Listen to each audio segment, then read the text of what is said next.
Friends, ഈ വ്യക്തികളിൽ നിന്നും നമുക്ക് എന്തെന്നില്ലാത്ത തിരിച്ചടികൾ ഉണ്ടാകുന്ന സമയത്ത് നമുക്ക് ഒരിക്കലും പറ്റാത്ത ഒരു കാര്യമാണ് അവരോട് ക്ഷമിക്കുക എന്നുള്ളത്.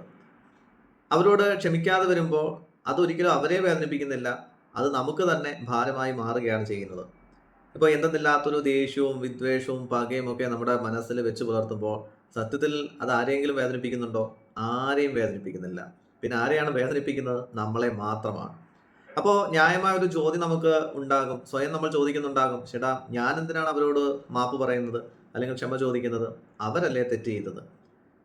ഫ്രണ്ട്സ്, ഇവിടെ നമ്മൾ ശ്രദ്ധിക്കേണ്ട കാര്യം, നമ്മൾ അവരുടെ ക്ഷമാപണം ഡിസേർവ് ചെയ്യുന്നുണ്ടോ എന്നുള്ളതിലല്ല കാര്യം.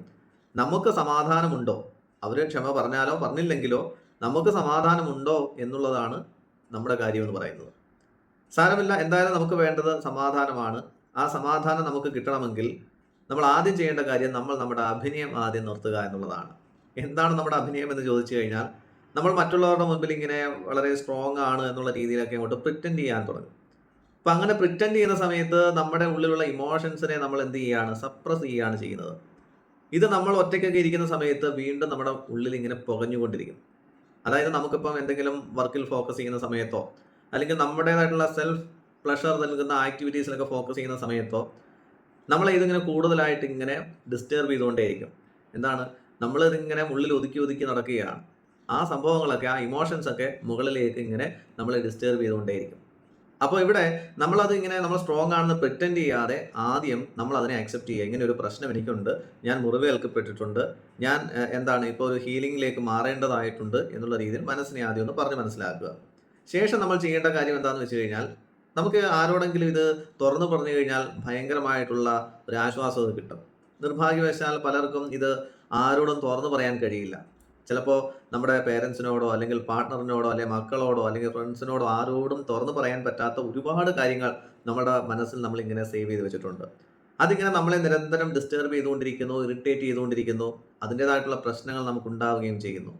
വർക്കിലൊന്നും കൃത്യമായി ഫോക്കസ് ചെയ്യാൻ കഴിയുന്നില്ല. നമ്മുടെ ഫ്യൂച്ചറിനെ കുറിച്ചൊരു ക്ലാരിറ്റി കൊണ്ടുവരുവാൻ കഴിയുന്നില്ല. ഓരോ ദിവസവും ഈ വിരോധം കൊണ്ടും ഈ വിദ്വേഷം കൊണ്ടും പക കൊണ്ടും ഇങ്ങനെ സ്പോയിൽ ചെയ്യപ്പെട്ടു പോവുകയാണ് ചെയ്യുന്നത്. അങ്ങനെയെങ്കിൽ നമുക്കൊരു കാര്യം ചെയ്യാം.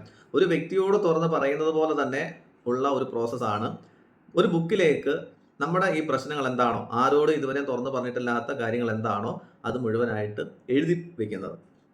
അങ്ങനെ നമ്മുടെ ഉള്ളിൽ കിടക്കുന്ന ഈ പ്രശ്നങ്ങളെല്ലാം നമ്മൾ എഴുതുന്നു. ആദ്യം എഴുതുന്ന സമയത്ത് നമുക്കുണ്ടാകുന്ന ഒരു കാര്യം എന്ന് വെച്ച് കഴിഞ്ഞാൽ, നമ്മൾ ഇമോഷണൽ ആവും.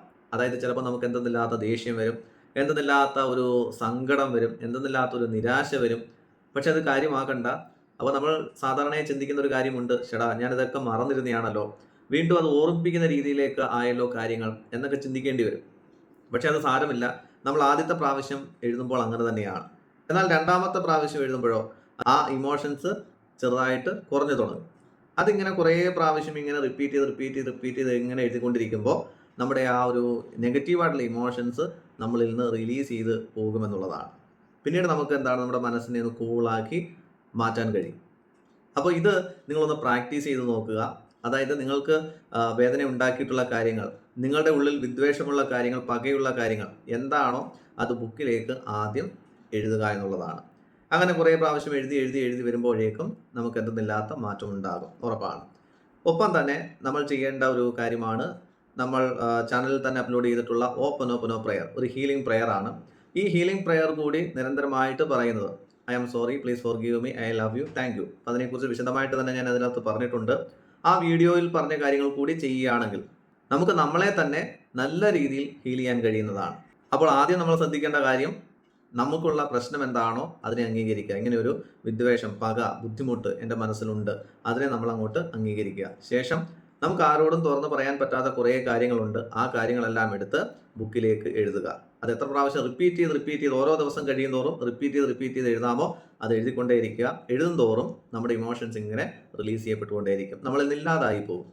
മൂന്നാമതായിട്ട് ഹീലിംഗ് പ്രയർ, ഓപ്പനോ പ്രയർ എന്ന് പറയുന്ന ഹീലിംഗ് പ്രയർ കൂടി റിപ്പീറ്റ് ചെയ്ത് പറഞ്ഞുകൊണ്ടേയിരിക്കുക. അത് രാവിലെ 5 മിനിറ്റ്, വൈകുന്നേരം 5 മിനിറ്റ് വീതമാണ് നമ്മൾ ചെയ്യേണ്ടത്.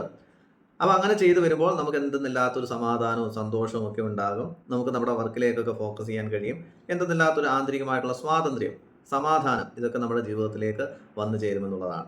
എല്ലാവരും ആത്യന്തികമായി തേടുന്നത് ഈ സന്തോഷവും സമാധാനവും സ്വാതന്ത്ര്യവുമാണ്. അപ്പോൾ നമ്മളായിട്ട് തന്നെ കുറേ പ്രശ്നങ്ങൾ നമ്മുടെ മനസ്സിൽ ഇങ്ങനെ വെച്ച് പുലർത്തുമ്പോൾ അത് നമ്മളെ ഇങ്ങനെ ഡിസ്റ്റർബ് ചെയ്തുകൊണ്ടേയിരിക്കും. അതിൽ നിന്ന് ആ ഒരു ലൂപ്പിൽ നിന്നും നമുക്ക് പുറത്ത് കടക്കാൻ കഴിയാതെ വരുന്നു. അപ്പോൾ ഇങ്ങനെയുള്ള ഹീലിംഗ് സിസ്റ്റത്തിലൂടെ നമുക്ക് നമ്മളെ തന്നെ ഹീൽ ചെയ്യാവുന്നതാണ്. അതിലൂടെ നമുക്ക് സ്വാതന്ത്ര്യത്തിലേക്ക് എത്താൻ കഴിയുന്നതാണ്. ഫ്രണ്ട്സ്, നിങ്ങൾക്ക് ഈ ഹീലിംഗ് മെത്തേഡൊക്കെ ഇഷ്ടമാകുന്നുണ്ടെങ്കിൽ തീർച്ചയായിട്ടും നമ്മുടെ ചാനൽ സബ്സ്ക്രൈബ് ചെയ്യുക. അതുപോലെ തന്നെ നിങ്ങളുടെ അഭിപ്രായങ്ങൾ കമൻറ്റുകളായി രേഖപ്പെടുത്തുക. ഒപ്പം തന്നെ മറ്റുള്ളവരിലേക്ക് കൂടി ഈ നല്ല നല്ല ആശയങ്ങൾ എത്തിക്കുവാനായിട്ട് ശ്രമിക്കുക. Okay friends, thank you all, thank you so much and God bless you.